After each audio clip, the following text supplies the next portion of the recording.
Assalomu alaykum onajonlar. Videoni o'tkazib yuborishga shoshilmanglar. Hozir men sizlarga o'sha trendga chiqqan ko'p martalik pampersni 2 donasini butun kunga qanday qilib yetkazish mumkinligini o'rgataman.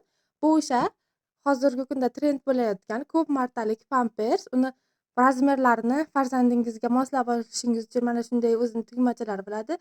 Ichi mana bunday 2 qavat matodan va bu uni maxsus ko'p qavatli matosi namlikni shimib olish uchun alohida. Uni mana ichiga kiritish uchun maxsus teshikcha.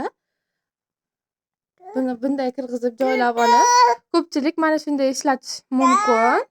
Agarda siz bunday ishlatsangiz, bunda ham pampers, ham uni ichidagi mato nam bo'ladi va ham pampersni, ham uni ichidagi matoni yuvishingizga to'g'ri keladi. Hozir men o'rgatadigan usulda esa faqatgina bu matoni o'zini yuvib pampersni yana qayta ishlatishingiz mumkin. Aynan mana shunday ishlatsangiz 2 dona pampers bilan butun kunni o'tkazishingiz mumkin.